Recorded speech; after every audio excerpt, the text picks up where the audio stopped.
Shivani Sharma district collector बनते ही एक झोपड़ी में जाती है और वहां जाते ही एक मौलवी साहब को कहती है, अब्बू मैं आ गई, आपकी बेटी कैसे हो आप। जैसे ही वो ये शब्द सुनता है तो धुंधली सी आंखों से वो उसे देखता है और कहता है कि बेटा तुम क्या बन गई, तुम्हारे साथ ये पुलिस क्यों है। इस बात को सुनकर जो गांव वाले हैं वो भी आते हैं कि मौलवी साहब के यहाँ पुलिस आई है और बड़े बड़े अधिकारी आए हैं, क्या कर दिया मौलवी साहब ने, तो पूरा गांव इकट्ठा हो जाता है। और जैसे ही शिवानी शर्मा कहती है कि मैं जिला कलेक्टर बन गई, उस बात को सुनकर वो बुजुर्ग फूला नहीं समाता और उसको गले से लगा लेता है।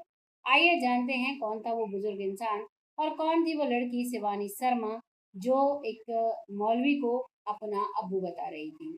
नमस्कार, मैं महक चौधरी आज आपके सामने फिर से एक परिवार की, एक डिस्ट्रिक्ट कलेक्टर की ऐसी कहानी लेकर आई हूँ जिसे आप सुनोगे तो आपको बहुत हैरानी होगी कि किस तरीके से किस्मत नाच नचाती है एक इंसान को। अगर वो डटा रहता है तो वो कैसे उसकी नैया पार हो जाती है। एक गांव में ईश्वर चंद्र शर्मा और उसकी पत्नी सावित्री शर्मा रहते थे। दोनों पति पत्नी बड़े ही खुशहाल तरीके से रहते थे। शादी को कुछ ही दिन हुए थे तभी जो सावित्री शर्मा है वो गर्भवती हो जाती है। और गर्भवती जब होती है तो ईश्वर शर्मा को बड़ा ही गर्व और खुशी महसूस होती है और वो बड़े बड़े सपने संजोने लगता है अपने होने वाले बच्चे के लिए। वो कहता है कि मैं अपने बच्चे को ऐसी शिक्षा दूंगा, ऐसे पढ़ाऊंगा, ऐसे रखूंगा, वैसे रखूंगा। बहुत सारे उसके सपने थे और ऐसे ही धीरे धीरे करके 8 महीने बीत जाते हैं और 8 महीने के बाद वो एक बेटी को जन्म देती है। जैसे ही बेटी होती है दूसरी तरफ उसकी माँ का निधन हो जाता है। सावित्री इस दुनिया से जाती है और शिवानी इस दुनिया में आती है। अब पिता उस बेटी को देखता है, सभी कहते हैं कि भाई अब तुम्हारा कौन है, ये बेटी ही है, इसको संभालो, इसके इसका तुम्हारे सिवा कौन है। वो भी समझता है और उस बेटी को बड़े ही दुलार करता है, प्यार से रखता है। लेकिन अड़ोसी पड़ोसी जब देखते हैं तो वो कहते हैं कि अब तुम इस अकेली बच्ची को कैसे कैसे पालोगे, तुम अपनी शादी कर लो। लेकिन ईश्वर चंद शर्मा कहते हैं कि मैं शादी नहीं करूंगा, मैं अपनी बेटी को अच्छे से पालूंगा, अच्छे से पढ़ाऊंगा लिखाऊंगा और फिर इसे अपने पैरों पर खड़ी होकर दिखाऊंगा। इस चीज को सुनते हैं अड़ोसी पड़ोसी भी कहते हैं ये तो पागल हो चुका है।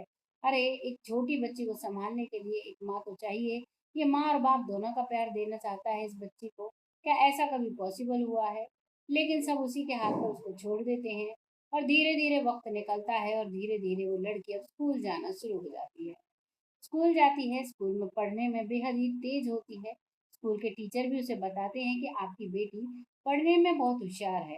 अब धीरे धीरे वो लड़की पढ़ती है, पढ़ाई करते करते अब वो 10वीं क्लास में आ जाती है।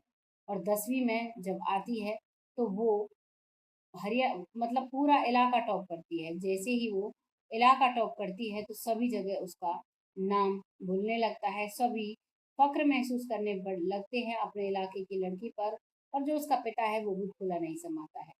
अब वो उसे पढ़ाने के लिए 12वीं के 11वीं के लिए एडमिशन करवाना चाहता है, लेकिन किसी वजह से उसका भी देहांत हो जाता है एक दुर्घटना में। अब जैसे ही उसका देहांत होता है पूरा गांव इकट्ठा हो जाता है। उसकी बुआ भी आती है और सभी उस लड़की को समझाते हैं। उस लड़की का रो रो कर बुरा हाल है शिवानी शर्मा का। और शिवानी शर्मा बहुत ही परेशान है, रह रहकर उसे अपने पिता की बात याद आती थी। उसका पिता कहता था कि बेटा तुम्हें बड़ा ऑफिसर बनना है, तुम्हें इतना पढ़ना है, तुम्हें बहुत पढ़ना है। लेकिन यहाँ पर कुछ उल्टा ही होता है। उसकी जितनी भी प्रॉपर्टी थी उस सबको बेचकर बुआ को दे दिया जाता है और उस बच्ची को भी बुआ को दे दिया जाता है जो 10वीं क्लास पास कर चुकी थी। अब वो बुआ के घर जाकर रहने लगती है। जब वहां से बुआ उसे अपने साथ लेकर जा रही थी तो सभी गांव वालों के सामने कहती है कि अब मैं इसे पढ़ाऊंगी लिखाऊंगी और इसे अपने काबिल बनाऊंगी, फिर इसकी शादी करूंगी। लेकिन वहां पर कुछ उल्टा ही होता है।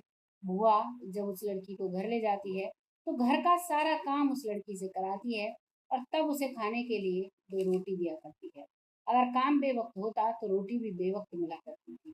यही सिलसिला चल रहा था। वो लड़की भी अब बच्ची नहीं थी, वो भी समझ चुकी थी। लेकिन अब वो अपनी बुआ से कहती है कि बुआ मुझे पढ़ना है, आप मेरा एडमिशन करा दीजिए। लेकिन वो बुआ कहती है कि तुम्हें पढ़ना है चुपचाप घर का चूल्हा चौका सीख लो, तुम्हारी शादी करनी है मुझे, कहीं कोई पढ़ना लिखना नहीं है। लेकिन वो शिवानी कहती है कि माँ पापा का बहुत सपना था कि मैं पढ़ लिख कर बड़ी ऑफिसर बनूं, लेकिन वो बुआ उसे डांट धमका कर चुप कर देती है और कहती है कि तुम्हारा पिता जब इस दुनिया से गया तभी तुम्हारे सारे सपने चूर चूर हो गए। तो अब चुप रहा करो और जो भी तुम्हें खाने के लिए मिले वो खा लिया करो और जो काम तुम्हें बताया जाए वो सारा काम कर दिया करो। ये सब बुआ कहती है, लेकिन अब वो शिवानी शर्मा कुछ ठान चुकी थी और वो अपनी बुआ के हर काम में हाँ मिलाती है और अब मौका आ जाता है जिस मौके की उसको तलाश थी। अब वो एक दिन शादी में बुआ और बुआ का पति और बुआ का पूरा परिवार गया था। सिर्फ और सिर्फ शिवानी कुमारी घर पर थी, शिवानी शर्मा। और जैसे ही रात होती है वो लड़की वहां से घर से अपने कपड़े बांध कर निकल जाती है और निकलकर सीधी ट्रेन में बैठ जाती है। ट्रेन चल देती है, लेकिन जैसे ही वो ट्रेन के डब्बे में चढ़ती है, रात का समय था, तो लोग कुछ दो तीन लड़के कुछ आवारा किस्म के थे, वो उसकी तरफ बड़े गौर से देख रहे थे। वो उनसे नजरें चुरा रही थी, लेकिन उस समय कोई भी उसके पास नहीं था, सिर्फ उस डब्बे में वो लड़के थे और वो लड़की थी।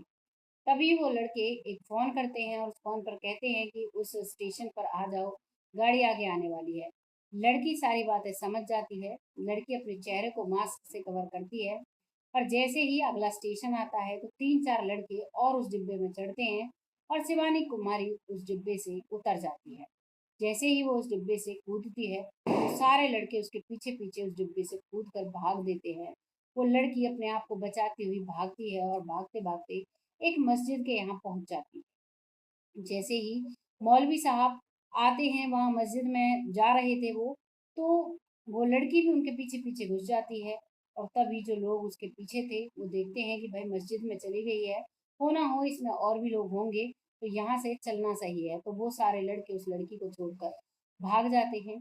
मौलवी साहब कहते हैं कि बेटा तुम कौन हो? कहाँ से आई हो? तो शिवानी शर्मा सब कुछ बताती है और कहती है बाबा मुझे पढ़ना था और पढ़ने के लिए मैं घर से भागी थी, लेकिन यहाँ पर ये लड़के मेरे पीछे लग दिए, लेकिन अब मैं चली जाऊंगी। लेकिन मौलवी बाबा कहते हैं कि बेटा जैसा तुम्हारे साथ आज हुआ ऐसा तुम्हारे साथ कभी भी हो सकता है। तुम ऐसा करो, तुम मेरे साथ रहो, मेरा भी कोई नहीं है, तुम्हारा भी कोई नहीं है। 55 साल मौलवी साहब की उम्र थी और मौलवी साहब अब उसे अपने घर ले जाते हैं और घर ले जाकर उसे खाने पीने की सुविधा उपलब्ध कराते हैं और उसका 11वीं क्लास में एडमिशन कराते हैं।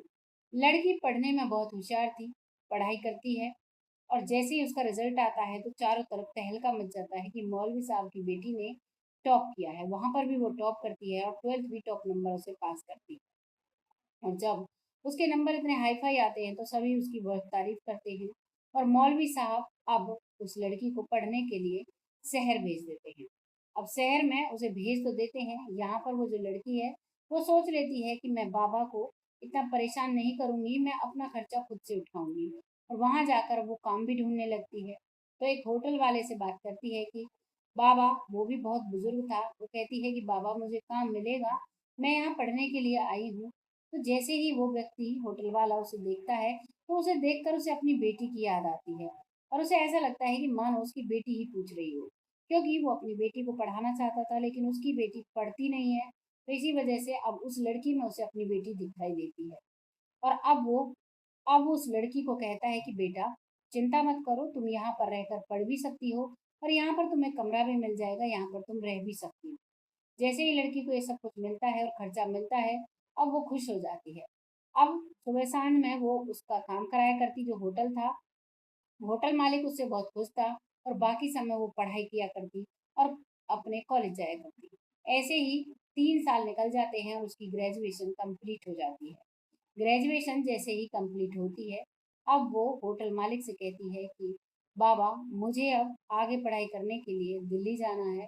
तो उसका जो होटल मालिक है वो उस लड़की की बहुत मदद करता है, उसे दिल्ली भेजता है, वहाँ पर रहने खाने का इंतज़ाम करवाता है और उसके फीस के पैसे भेजता है।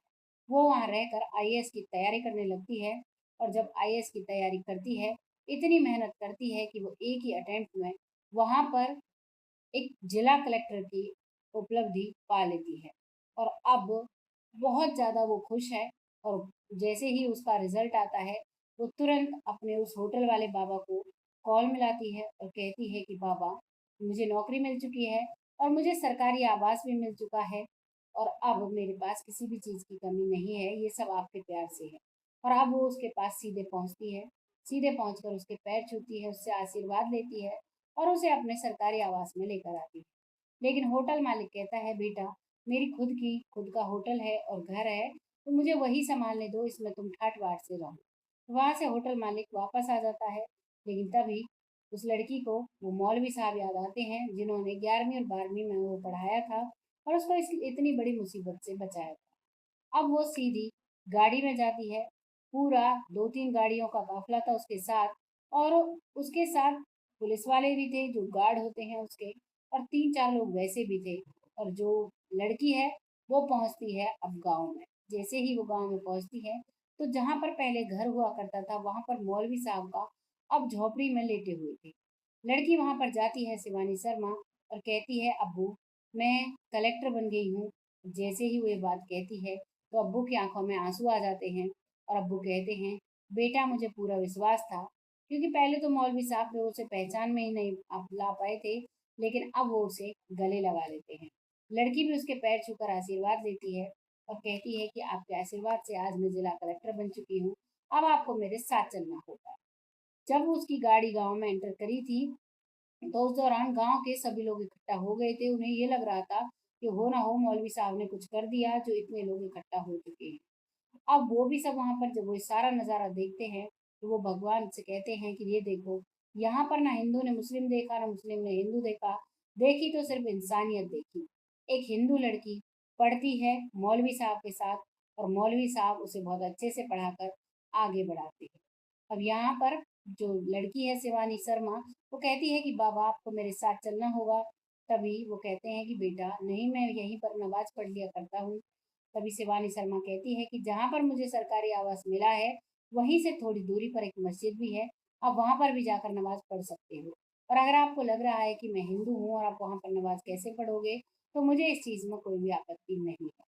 इस बात को सुनकर मौलवी अब्बू उसके साथ चल देते हैं, और अब्बू मौलवी अब्बू के साथ रहकर बहुत ही खुशी से अपना जीवन व्यतीत कर रही है। अब उस लड़की की जो शादी है वो होने वाली है उसी की रैंक के एक ऑफिसर से। तब लड़की एक शर्त रखती है, कहती है कि जो मेरे पिता को अपनाएगा, जैसे मैं अपने अब्बू को प्यार करती हूँ, ऐसे ही जो प्यार करेगा तभी मैं उससे शादी कर सकती हूँ। और जैसे ही उसकी बराबर की रैंक वाला ऑफिसर ये सारी सच्चाई जानता है कि किस तरीके से वो एक ऑफिसर बनी है, कैसी कैसी मुसीबतें उसने देखी हैं, तो उसकी नज़रों में शिवानी शर्मा की इज्जत और भी बढ़ जाती है, और बड़े तहे दिल से वो उस अब्बू का आदर सम्मान करते हैं और बहुत ही सेवा करते हैं। ये थी कहानी शिवानी शर्मा की। आपको कैसी लगी कमेंट सेक्शन में ज़रूर बताइएगा। और हाँ, इन कहानियों को लाना किसी का दिल दुखाना बिल्कुल भी नहीं होता। सिर्फ इन कहानियों को इसलिए लेकर आते हैं कि इससे आपको एक मोटिवेशन मिल सके, आपको एक जानकारी मिल सके कि लोगों दुनिया में अच्छे अच्छे लोग भी हैं, अभी इंसानियत मरी नहीं है। तो नमस्कार, बहुत जल्द फिर आती हूँ ऐसी एक कहानी के साथ। तब तक के लिए जय हिंद, जय भारत।